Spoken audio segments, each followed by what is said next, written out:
আসসালামু আলাইকুম। গণজাগরণ কণ্ঠ টিভি পক্ষ থেকে সবাইকে স্বাগতম। আপনাদের সাথে আছি আমি মোসুব। দিনাজপুরে আওয়ামী লীগ নেতা কাঞ্চন ঘোষ ও তার স্ত্রীর বিরুদ্ধে দুদকের পৃথক দুটি মামলা দায়ের।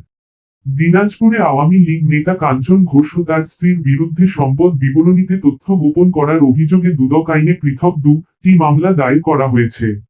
মামলা দুটি দুদক দিনাজপুর কার্যালয়ের সহকারী পরিচালক মো. ইসমাইল হোসেন বাদী হয়ে দায়ের করেছেন। মামলা দুটি গ্রহণ করেন দুদক দিনাজপুর কার্যালয়ের দায়িত্বপ্রাপ্ত কর্মকর্তা সহকারী পরিচালক মো. নূর আলম।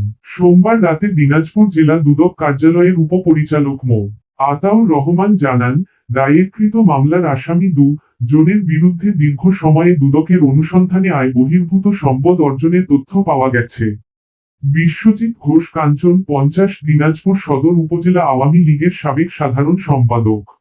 বিগত সময়ে আওয়ামী লীগ ক্ষমতায় থাকাকালীন রাজনৈতিক ক্ষমতার অপব্যবহার করে বিভিন্ন মাধ্যমে অবৈধ সম্পদ অর্জন করে ভোগ দখলে রেখেছে।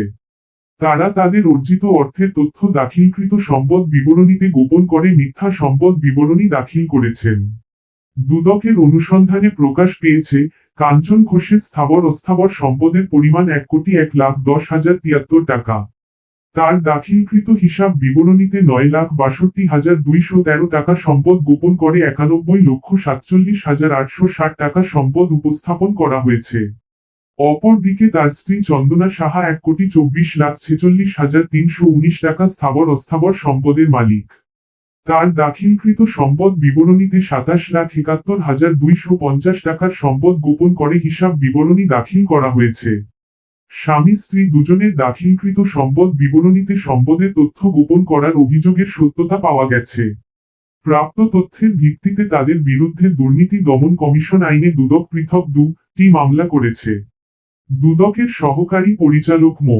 ইসমাইল হোসেনকে মামলা দুটির তদন্তকারী কর্মকর্তা নিয়োগ করা হয়েছে।